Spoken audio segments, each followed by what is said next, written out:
everybody. Welcome to the Biokinetic Canine. We are live this evening and we are going to be talking about creating a competitive edge for our sporting dogs.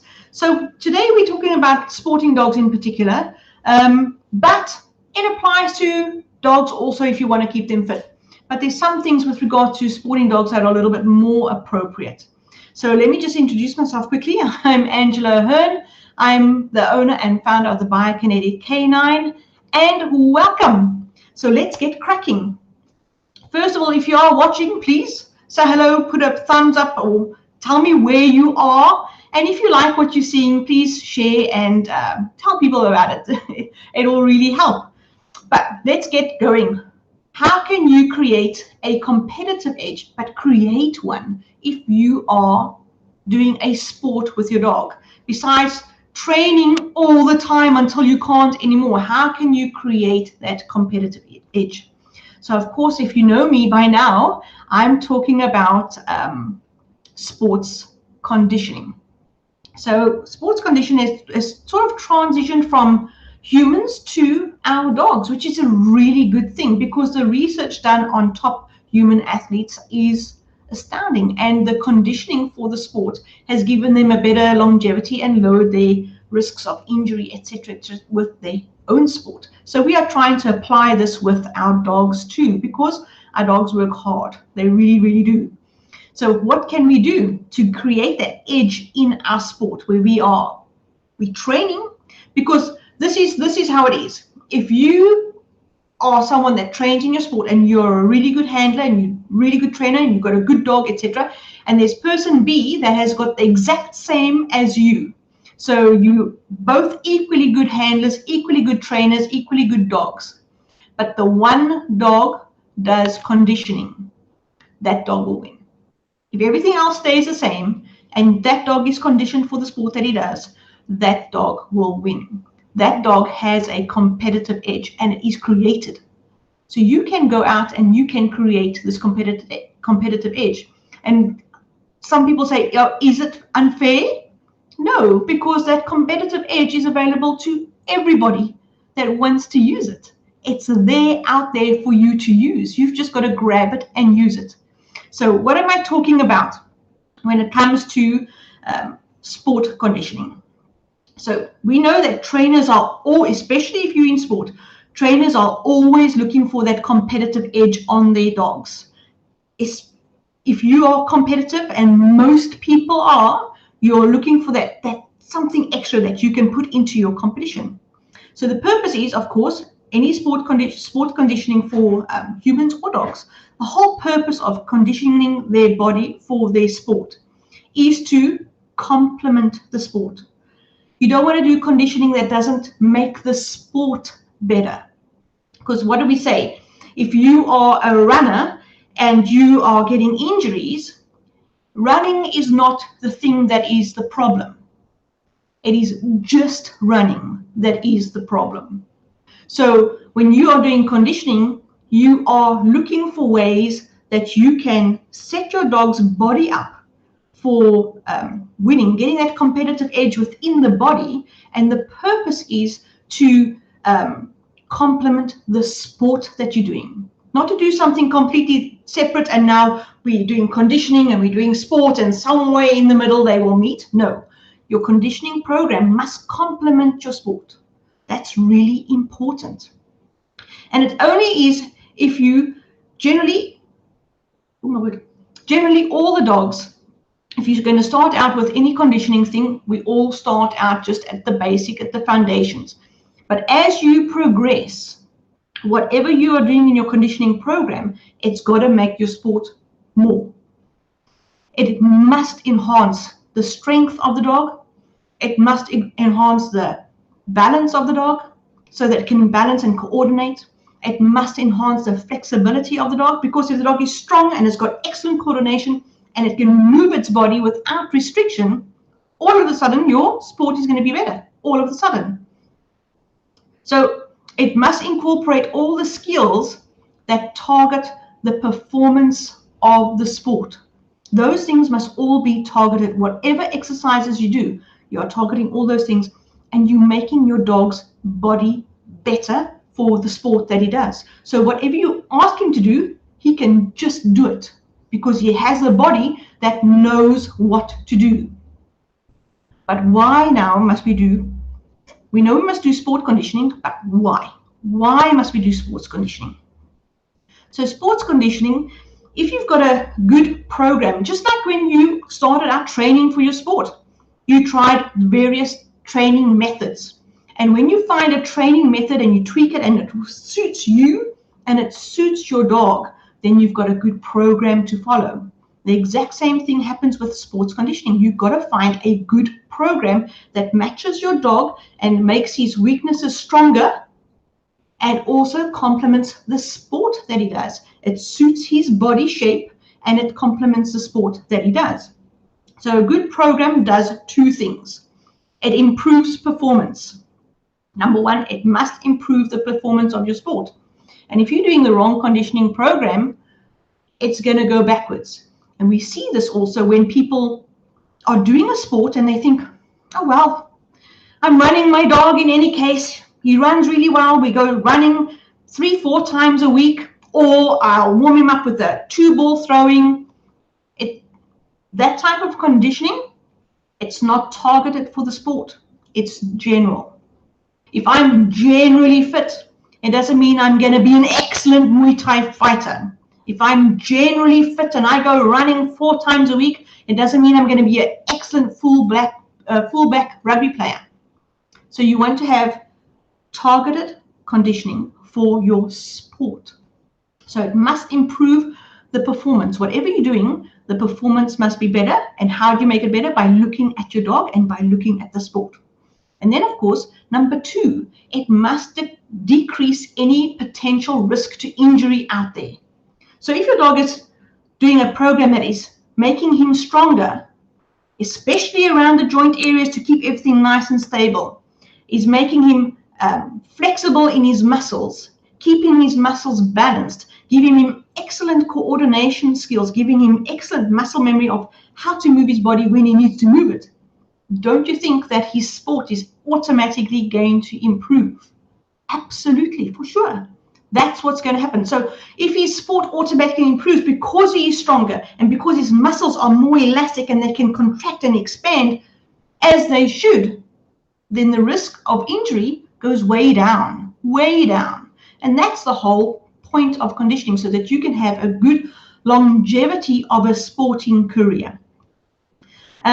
If you're doing the proper sports conditioning for your dog and for your sport, you're better able to then apply your sport-specific skills within the sport that you do.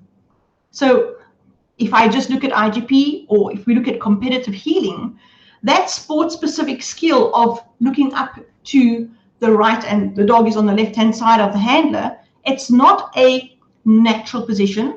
Your dog is not naturally getting more fit as he heals more. You're putting him in an unnatural position. He has to hold a certain position, and that is a skill that he needs to acquire for his sport. So whatever conditioning you are doing is going to enhance his ability to perform the skill, but also protect his body. That's really important for you to continue doing your sport well. So your conditioning goals are actually twofold. When you're doing your conditioning with your dog, there's 2 goals that you want.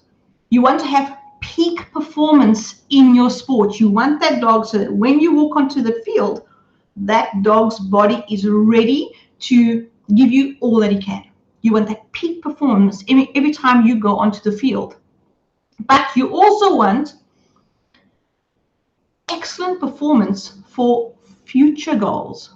So if you're going in your goal right now, the game right now is you're going to go training. You want to have excellent peak performance for the training that you're going to be putting in. So say, for example, you're practicing your retrieves, or you're practicing your jumps, or you're practicing your A-frame. You want that body to be able to take the practice. If you're going in for your first club trial, you want your dog's body to be able to handle that club trial.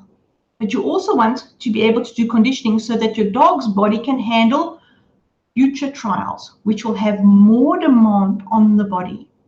So you continuing your conditioning training so that you can also reach your future goals with your dog. Your dog is there with you. I mean, you're putting in so much work, the both of you. You want to be able to do it for as long as you can, and all that training pays off. So your conditioning must always be twofold, that you can do and practice the game that you're in now, but that you can also attain your future goals with your dog and the body that he has, because you are working towards protecting weaknesses, making weak areas stronger, and no dog is born perfect. Even the breed shows and everything else, every dog, like every human, there's a strength area and there's a weak area, but you can do something about it. And that's what you want to be able to do with your dog. And then, of course, your conditioning is a year-round commitment. You cannot just condition for now and then you're done. So conditioning for most top athletes, their year-round commitment when it comes to their conditioning falls into one of 4 seasons as they go through the year. And that is that they are pre-season training, there's in-season training, post-season training, and then off-season training when it comes to their conditioning. And so that way you don't have to keep your dog in peak performance all the time and that stress of applying the best that you can on every single muscle all the time. You don't have to do that. But if you are going through a conditioning program that takes you through that pre-season, in-season intensity, post-season come down, and that off-season conditioning, that body goes through that wonderful cycle throughout the year. Because let's see, your world championship IGP or your world champion or your nationals of any sport only happens once a year. It doesn't happen every weekend. So you can go through those cycles and keep the dog's body conditioned so that if you are pulling a body too tight and it's too overloaded with constant stress, it's going to break. But if you give that release of tension, but it's always at the ready, there's less time of breaking down. So you always want to be able to go through those 4 seasons with your dog for the whole year so that you are always ready and you know exactly when to start your pre-season conditioning and your training, to continue with your in-season conditioning and training, because you're training for a big goal now, and your post-competition, your post-season training, and then your off-season, so that you can all relax and just have a good time with your dog. And you can always test and see how that body is doing, because you know what to look for. You know how to pick up subtle injuries with your dog. You know how to pick up subtle discomforts, and you know when to rest and you know when to train. That's the most awesome feedback that you get with a conditioned dog, because with all the exercises that you're doing, if you're doing them properly, you'll pick up imbalances and you can correct them before they become a problem. That's the big win, the big secret behind conditioning. And that's what adds to that competitive edge, where you don't burn out your dog. You don't overtrain. You know exactly what's happening with the body. You know when to supplement. You know when to relax. All of these things happen. And of course, if you want to hear a little bit more about them, I put out a post, was at the end of last week, just asking if anybody would be interested in learning about conditioning for the canine athlete. I was thinking of putting a workshop together on this, just so that you can go through and see, and there's things in that workshop that you can do straight away that will help your dog and his training.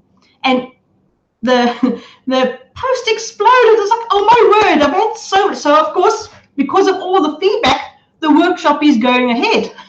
So if you want to know a little bit more about the workshop, just drop me a message or say ask for details, please. Send me a comment with details, please, workshop details, and I will send you all the links, and you are most welcome to join. It is filling up really, really fast.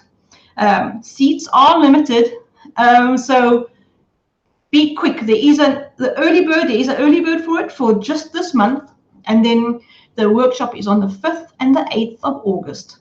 And in August, it will go to its normal price. So the early bird price is only $27. It's worth every cent. And I promise you, you will enjoy it. So if you want to know a little bit more, we're putting together, let me show you. It is the Canine Athlete Workshop. Angie, you won't believe it. You are one of the very first people that signed up. So Angie's going to be there, and she's one of the very first people. She signed up. She's there already. We've got over 65 people joining. And so I already said, like, seats are limited. So guys, please don't think about it too long. And we'll put everything together. I've had so many comments of people saying, oh, I want to know more about lists. I want to know more about nutrition. I want to know more about what's the best way to warm up or cool down. So I'm putting it all together for you guys. And I am really excited. So put in the comments more details, please, and I will send you all the details. Let me just see if I can put up the page quickly. Hold on. This is what the page will look like. There it is. So I'll send you the link to here. It's just a quick page that I've had to put up quickly. So there are 2 workshops, one on the 5th of August and one on the 8th of August. Just a taste of what you'll get inside. So recommendations for nutrition and supplements to help with performance in particular. The effects that physical condition in sport and how sport impacts that physical condition. That's really amazing. Understanding warm-ups and cool-downs and stretches, assessing for injury. So there's a lot of things. And I actually got a really interesting question. How to increase the speed and what they can do to make the dogs faster. Well, there's loads of things that you can do to make your dogs faster. But there's also lots of things that you have to remember if you've got a very fast dog now. And these things you have to include in your conditioning program. So it's no good having a really fast dog and you don't know what to do with the speed, and nor does the dog. That's dangerous. But we're going to go over all of those things. Angie, what are you saying? Yes! She's saying she's done one of my workshops already. Oh, thank you. You're saying they're amazing. Thank you so much. I'm really pleased that you enjoyed it. And you're saying great and important information. Well, this one has got more information on top of the other workshops that you've got. So it's not going to be any repeat of anything, but you're going to get some more information. I know you're going to enjoy it. So there you go. Go on to when you ask for more information, you'll get to this page and I will be able to sort you out with all the information that you need to know. Let me just put this away and get this back up in my stream. And there you go. So it looks nice. This is what we're talking about. If you have got a sporting dog, you can create that competitive edge by just having a sports-specific conditioning program. And I've seen it with some of the dogs that I've worked with, that even I go, whoa, stand back. And the people that I'm working with, they are doing it all themselves with their dogs. And they can walk away and they've got all of this knowledge and they can apply it to any dog that they may have in the future and throughout the training career of their dogs. So I'm really excited about our Canine Athlete Workshop. So if you want to know more about getting that competitive edge for your sporting dog, invest and go and learn about sports conditioning. Get a good program, get somebody that knows your dog and understands the sports that you're doing, because if it's not sports specific, you're going to be working putting a whole lot of effort and you're not going to get the result. You want to get the result and you can. That's really important. So I'm hoping that you can get your conditioning program, achieve your goals for the right now and for the future trials, and implement it as a year-round program by knowing what to include and what to exclude as you go through the year of pre-season, in-season, post-season, and off-season. That's where you get your competitive edge, because your dog's body can do it and it's getting the rest it requires. It's building the muscles it needs and it's getting stronger, not only but in its muscles, but in its tendons and as well, because that's what you need. You need strong tendons and you need strong ligaments. You need strong muscles. You need good bone. and your conditioning program can achieve all of those things for you. All right, everybody. So I'm hoping that you enjoyed today's live. Remember, if you want to have more information, just put send details in the comments and I will send you all the details. All right, everybody. I'm going to say goodbye. Let me put up my information. There it is. And have a very good rest of your day. Cheers now. Bye.